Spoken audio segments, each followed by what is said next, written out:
Yemen के इस कारनामे ने अमेरिका की नींद उड़ा दी है। अब वो सोचने पे मजबूर है कि वो हर बार मिडिल ईस्ट में आके अपना दबदबा बनाने की कोशिश करता है और हर बार वो मुंह की खाता है। फिर तमाम जगह के एग्जाम्पल्स हमारे सामने है, फिर चाहे अफगानिस्तान हो, वियतनाम हो, तमाम वो मुल्कों के इतिहास उठाकर देख लीजिए जहां अमेरिका ने अपनी नाक घुसाकर लाशों का कारोबार करने की कोशिश तो जरूर की, लेकिन उसमें वो पूरी तरीके से मुंह की खाकर लौट आया, वो भी हार कर। और अब यमन के इस नए कारनामे ने एक नए इतिहास को लिख दिया है, क्योंकि अमेरिका लगातार यमन को इस बात की धमकी दे रहा है कि उसे वो नक्शे से मिटा देगा अगर उसने लाल सागर में यमन के तरफ जाते जहाजों के ऊपर हमला बंद नहीं किया। तो यमन ने भी साफ तौर पर एक ऐसा बयान दे दिया है कि अमेरिका पूरी तरीके से ना तो उसे हजम हो रहा है, ना ही वो उसे पचा पा रहा है, क्योंकि इसी के साथ जो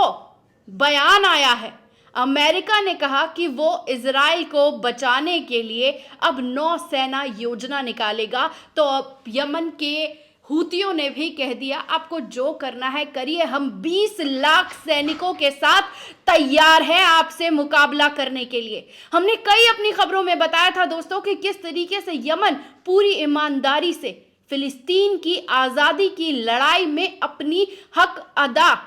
ईमानदारी से कर रहा है। जिस हिम्मत और हौसले के साथ इजराइल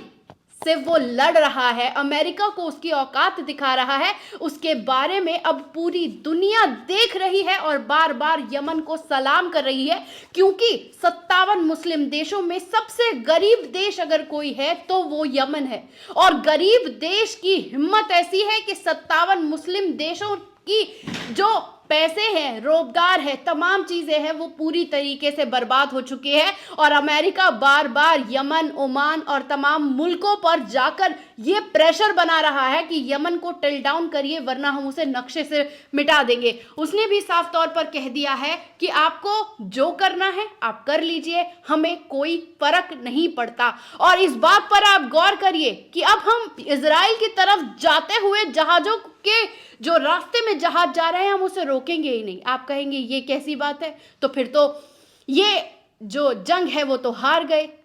लेकिन इस बात पर गौर करिए कि हम इजराइल की तरफ जाते हुए जहाजों को अब हम रोकेंगे नहीं, बूम करके उड़ा देंगे। जी हां, जिसके बाद अमेरिका परेशान होकर अपनी तमाम तरह की योजनाओं को लॉन्च कर ये बताने की कोशिश कर रहा है कि मैं ही माई बाप हूं और इस माई बाप के हिसाब से ही दुनिया उठेगी, बैठेगी, चलेगी, सोएगी, दिन और रात को भी उसके हिसाब से कहेगी। यमन ने उसे असली औकात दिखा दी है और दी गार्डियन में इस खबर को छापा गया है, बताया गया है कि यूएस ने किस तरीके से अनाउंस कर दिया है प्रोटेक्शन के को लेकर लाल सागर के अंदर इजरायली की तरफ जो जहाज जाएंगे उसे वो रोकेंगे और उनको प्रोटेक्शन देंगे। और उस प्रोटेक्शन के साथ साथ ये कह दिया गया है कि हूतियों के द्वारा जो हमले किए जा रहे हैं कमर्शियल शिप्स के ऊपर, उन्हें अब रोकना पड़ेगा और उसे पूरी मुस्तैदी के साथ रोका भी जाएगा। उन्होंने इस बात को भी क्लियर कर दिया है द गार्डियन की रिपोर्ट के मुताबिक कि इस अनाउंसमेंट के बाद डिफेंस जो सिक्योरिटी है उसके हेड ने भी मिडिल ईस्ट का जो वो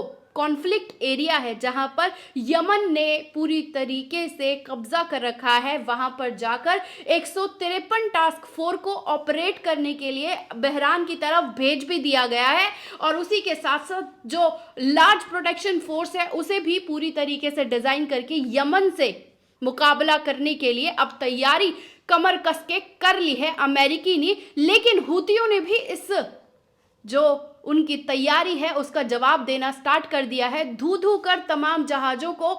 उड़ाना शुरू कर दिया है। और उस जहाजों को उड़ाने के साथ साथ आपको इस बात पर गौर कर लेना चाहिए कि कमर्शियल शिपिंग्स का जो पूरा का पूरा कारोबार है वो अब नेस्ते नाबूद होने लगा है पूरी तरीके से।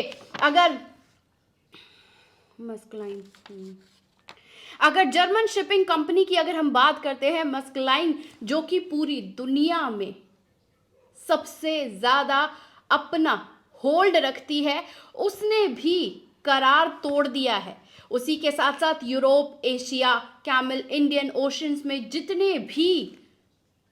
असाइनमेंट थे, उन कंसाइनमेंट को का जो मसौदा था वो इजराइल के साथ तोड़ दिया गया है, सिर्फ इसलिए क्योंकि अरबों का नुकसान कोई नहीं चाहता। और इसी के चलते जब भी बार बार ये कोशिशें की जा रही हैं तो 20 लाख सैनिक जो तैयार हैं इनसे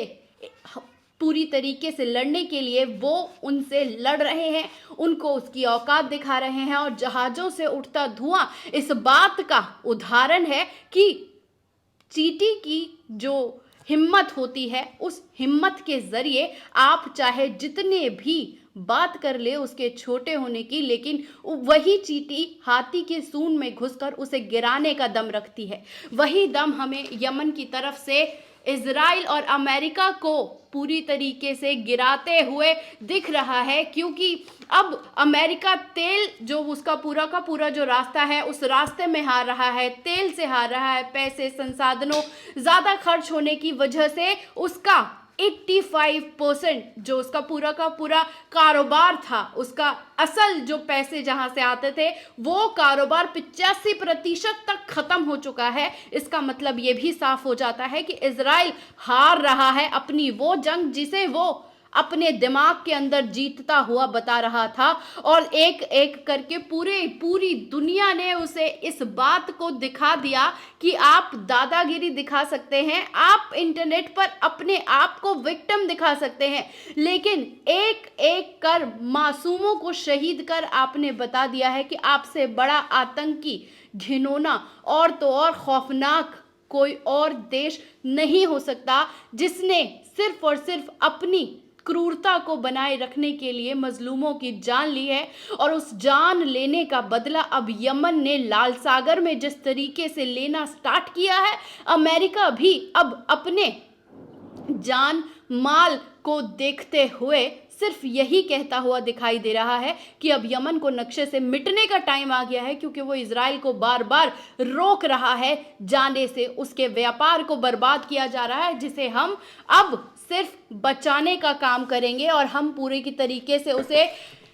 प्रोटेक्ट करेंगे। और उस प्रोटेक्ट करने के ऐलान के बाद हूतियों का एक के बाद एक हमला इस बात का उदाहरण है कि आप चाहे जितने ऐलान करते रहें, जब तक हमारे मजलूम फिलिस्तीनी भाइयों को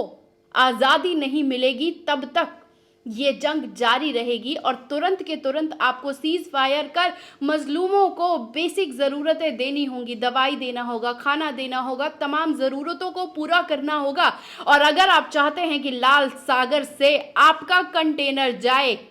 तो आपको अभी के अभी फिलिस्तीन पर बमबारी को बंद करना पड़ेगा।